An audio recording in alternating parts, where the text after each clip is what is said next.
So this is you. You just got a new Sony A7 camera, you've been using the kit lens, but it looks like you've got money burning a hole in your pocket? I got money burning a hole in my pocket!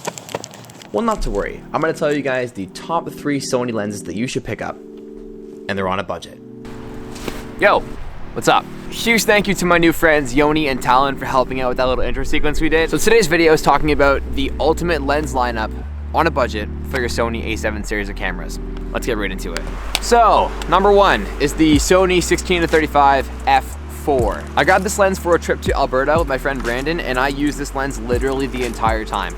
The wide end at 16 means you can get really nice big establishing shots, and then you zoom into the 35 on the tight end, and it's actually a pretty decent portrait lens. Now I know you're probably thinking that the 17-28 is a good lens to rival this one, and while you're not wrong, I really like the long end of this lens from 28 to 35 that you just don't get on the Tamron.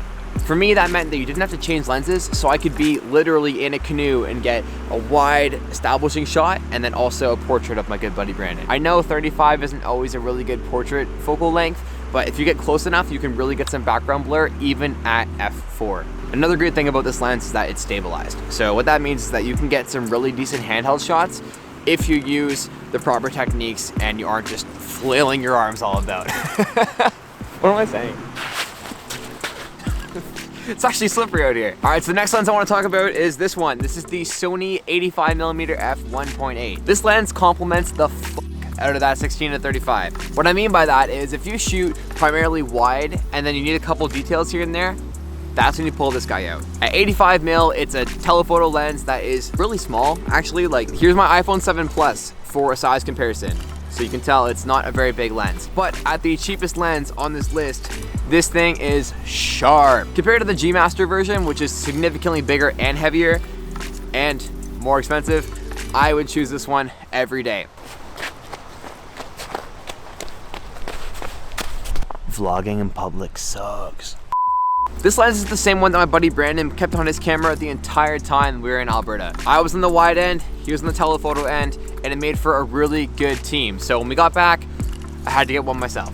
All right, so I've been filming for so long that the lights have turned on now, so I should probably wrap this one up.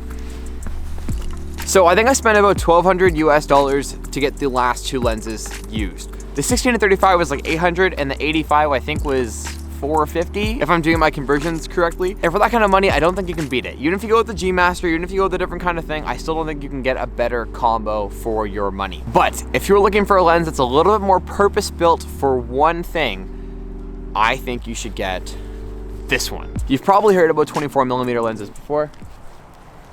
You scared me, I didn't know you're there. No worries at all, no worries at all. I'm taking like 100 tries at this, so you're good. Oh good, thank you. That's so awkward.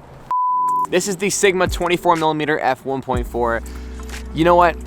It's big, and it's kind of heavy. But this lens produces stupid sharp images, really good looking video, and at the 1.4 aperture, it is killer in low light. I've used this lens now for probably my last 3 or 4 YouTube videos. If you've seen the sushi video, the beer video, or parts of the Audi video, were all filmed on this guy. Even the vlog up until just a couple minutes ago was shot on this because it gives you a really shallow depth of field, and it's still a nice flattering wide angle. It's something that you don't see very often. Now there is a Sony version of this same lens. It's lighter, it's smaller, it's probably a little bit sharper. Wow, I guess I'm not really selling you on this one. Anyways, it's a lot more expensive. I think in Canada, it's like 1,900 Canadian dollars, whereas I paid 800 Canadian for this. So back to US language, if you have 1,200 bucks, you should probably get the first 2 lenses I mentioned. But if you have an extra 6, I would get this one. All right, we are back on the 24mm. I mean, you guys can tell for yourself how you think it looks. I think it looks pretty good. So I need to say, because I know people are gonna disagree with me, this lens lineup is something that works for me. Wow, that was a lot of screaming. I shoot music videos, I shoot travel content, some brand work, some client stuff. And for my purposes, this is the dream lens lineup for my Sony A7 III. But you might shoot sports, you might shoot wildlife, and if that's the case, you have to build your lens lineup around a different set of criteria. And that's okay, because everyone likes different things. Now, if you like this video, guys, leave it a like down below. Drop me a comment, let me know what you guys think are the top 3 or even top 2 lenses you should get when you get a Sony A7. I'm looking forward to read the comments, guys. I hope you subscribe if you want to see more of these videos, and I will catch you guys in the next one. Take it easy. Oh, did it go? The flame was so small. Oh, it didn't go. Oh! I got money burning a hole in my pocket. All my lives. Oh, it's going. Fuck. Okay.